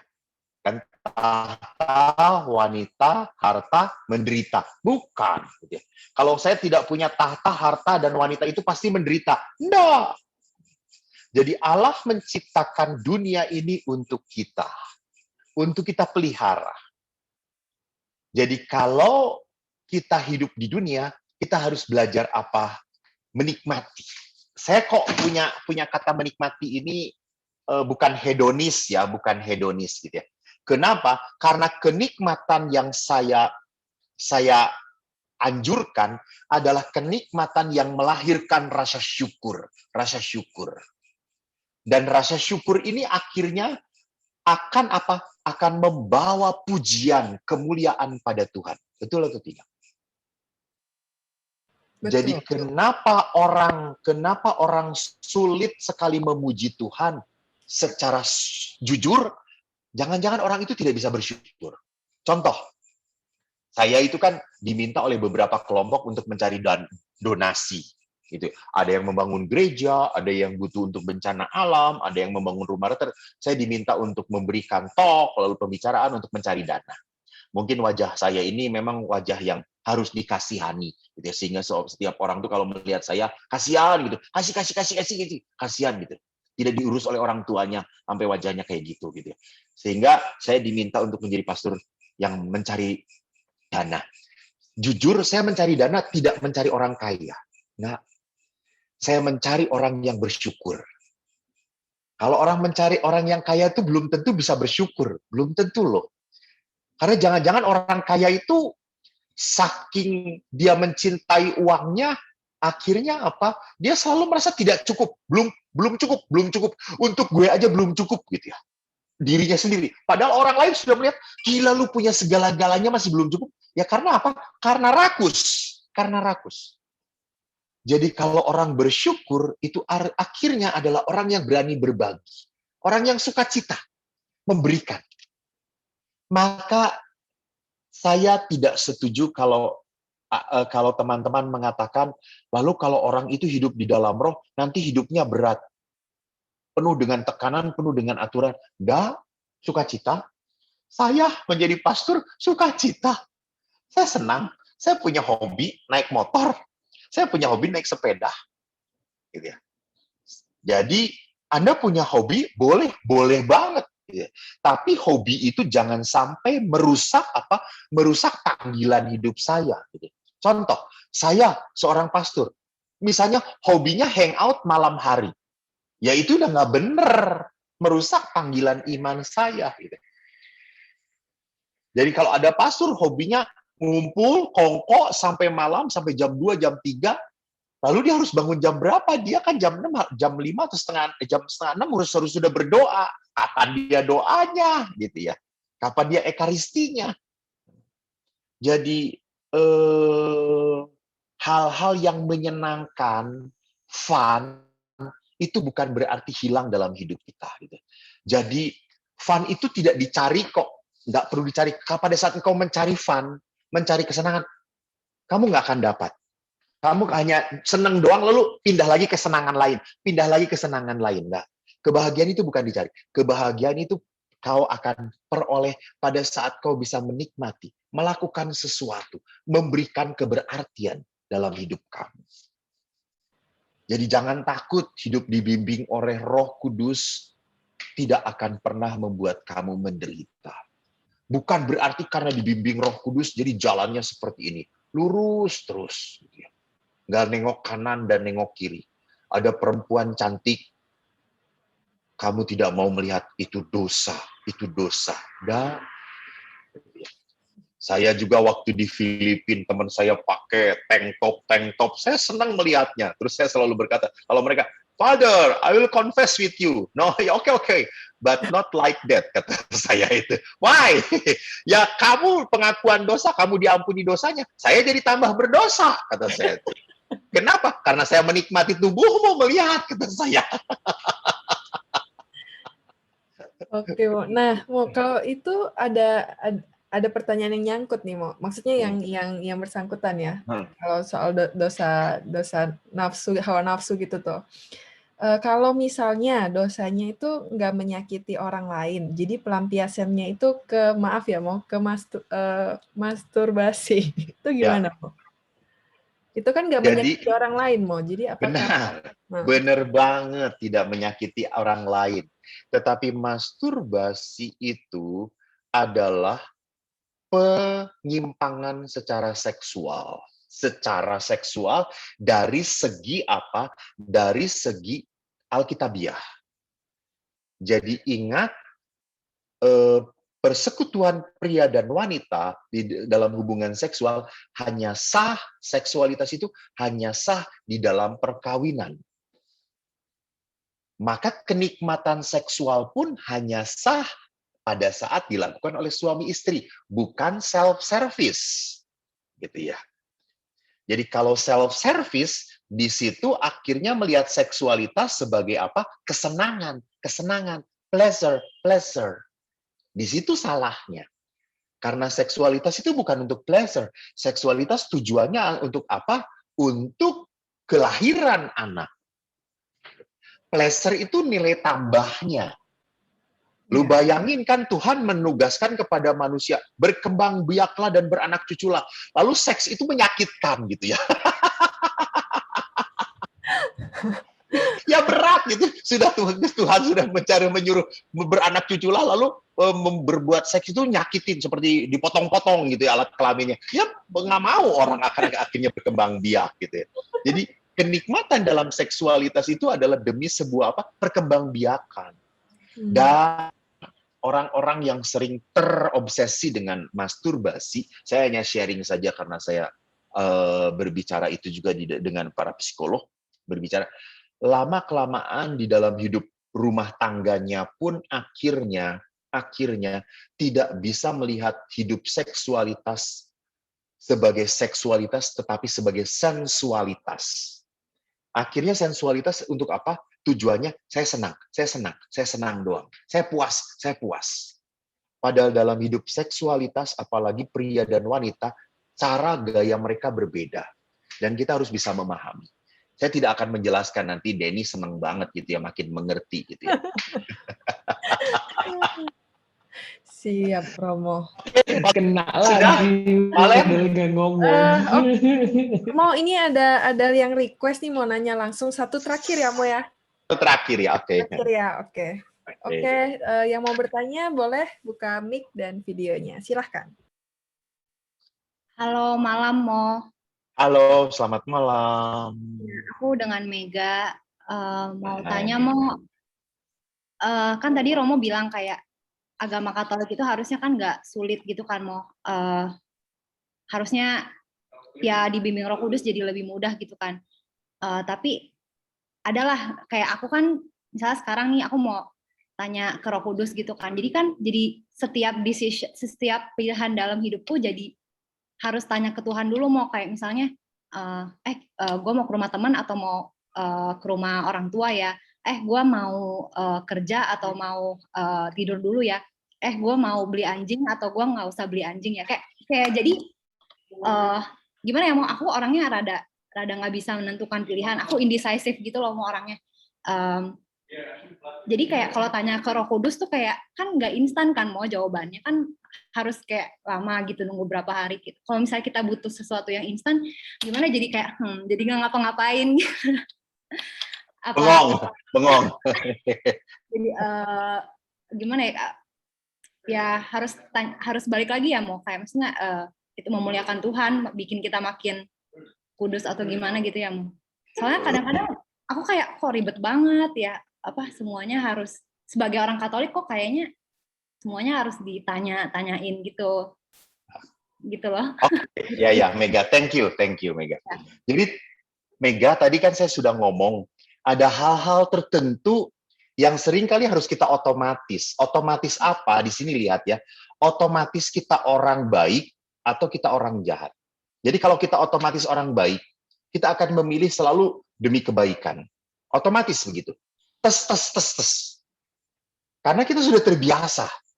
Jadi kan saya tadi juga berbicara, kalau orang sudah terbiasa mengacuhkan suara hati Tuhan, maka suara hati itu akan mati. Jadi ada orang-orang tertentu yang memang kehilangan suara Allah, kehilangan suara hati. Karena sudah terbiasa tidak didengarkan, maka dia tuli. Tapi kalau orang selalu punya suara hati, dia langsung, oke. Jadi itu menjadi sebuah habitus, kebiasaan dalam hidup dia. Jadi seperti tadi misalnya, gue mau nengok teman atau nengok orang tua, gitu ya. Tapi kalau ini misalnya sesuatu hal yang memang perlu dipertimbangkan, ya dipertimbangkan, gitu ya. Dipertimbangkannya teman ini sakit, gitu ya. Teman ini sedang butuh saya sekali. Oke, saya mau nengok teman. But you must call the father, gitu. Kau harus bicara dengan orang tua. Tolong maaf ya, aku kok harus nengok teman. Temanku sedang sakit, dia butuh banget teman untuk mendoakan untuk ini. Maaf ya, itu. Gitu. Jadi kalau memang sesuatu itu crucial, memang harus dipertimbangkan. Tapi kalau sesuatu itu tidak crucial, gitu, saya butuh tengok teman atau dengan orang tua. Orang tua si rese, nanti gue diomelin lagi, disalah-salahin gitu. Dengan teman-teman kan bisa asik ketawa-ketawa. Nah, lalu ini berarti kan hanya pleasure oriented gitu ya. Itu kan hanya demi kesenangan atau tidak gitu ya. Jadi di situ kita tidak perlu pada saat ini kita berkompromi dengan Roh Kudus gitu ya. Komprominya dengan akal budi kita gitu ya. Jadi kita pertimbangkannya dengan roh yang ada di dalam diri kita. Jadi setelah kita hidup di dalam Tuhan, roh itu tidak akan hilang, Mega, gitu ya. Tidak akan hilang. Roh itu membentuk decision kita. Maka dari itu ada orang yang baik, Kan ada orang yang jahat, ada orang yang tegaan, ada orang yang penuh kasih sayang, ada orang yang murah hati. Keutamaan-keutamanya jadi tinggal di dalam diri dia pada saat dia terlatih. Semoga menjawab Mega. Thank you Mega. Thank you, Romo. Oke. Ya, jadi kalau selama kita sudah menerima Tuhan, pasti ada Roh Kudus dalam diri kita ya, Mo ya. Amin. Benar. Tinggal Asal tetap dipelihara, Valen. ya dipelihara dan terus diajak ngomong ya, Mo ya. Ya. Oke. Kira-kira teman-teman, karena sudah larut malam, untuk pertanyaan yang belum bisa terjawab, mohon maaf sekali, tapi semoga sesi pada malam hari ini bisa memberkati kita semua. Terima kasih Romo untuk sesinya yang sungguh-sungguh fruitful, yang sungguh-sungguh memberikan banyak wejangan ya buat kita anak-anak muda. Terutama tadi ya, Denny. Oke, sebelum kita masuk ke pengumuman, mungkin kita boleh minta berkat dari Romo, boleh doa penutup Romo? Biar Romonya juga bisa istirahat. Nanti setelah doa penutup dan berkat saya boleh leave ya. Iya Romo. Silahkan. Baik teman-teman. Romo, thank you. Pertama-tama saya mau mengucapkan banyak terima kasih. Saya bersuka cita berada di antara Anda semuanya yang antusias tanya sampai saya mau kencing aja nggak sempet gitu ya.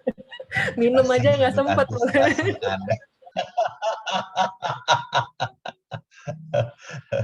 Jadi semoga apa yang saya sharingkan menumbuhkan iman bagi Anda semua teman-teman. Dan mari sekarang kita berdoa. Dalam nama Bapa dan Putra dan Roh Kudus. Amin. Segala pujian, syukur dan hormat hanya kami hunjukkan kepadamu Allah Bapa, Putra dan Roh Kudus. Engkau yang telah menciptakan manusia untuk kembali kepadamu. Kami ini milik-Mu Tuhan. Kami tinggal di dunia, dan dunia ini bukan tempat tinggal kami selama-lamanya. Surgalah tempat kami berada. Kami berterima kasih kalau malam hari ini kami boleh mendengarkan firman. Bagaimana hidup di dalam roh, dituntun oleh Roh Kudus, sehingga kami tidak pernah melupakan Engkau, karena Engkau Allah yang tidak pernah melupakan kami. Sehingga kami pun sampai ke rumah kediaman abadi untuk menikmati kehidupan kekal bersama-Mu. Bapa, limpahkanlah karunia Roh Kudus bagi anak-anak-Mu ini. Tuntun hidup mereka. Jangan sampai satu anak pun hancur imannya, lari dari-Mu. Jauhkan mereka dari segala penyakit, dari segala mara bahaya. Berikanlah mereka umur yang panjang. Jadikan mereka alat-alat-Mu untuk kemuliaan nama. Saudara-saudariku, terimalah berkat Allah bagi hidup kalian dalam nama Bapa dan Putera dan Roh Kudus. Amin. Terima kasih teman-teman. Amin. Tuhan memberkati. Shalom. Selamat istirahat. Bye-bye. Thank you, Romo. Okay, thank you. Romo. Okay, bye-bye. Ya. Thank you. Good night. Bye. Thank you, Romo.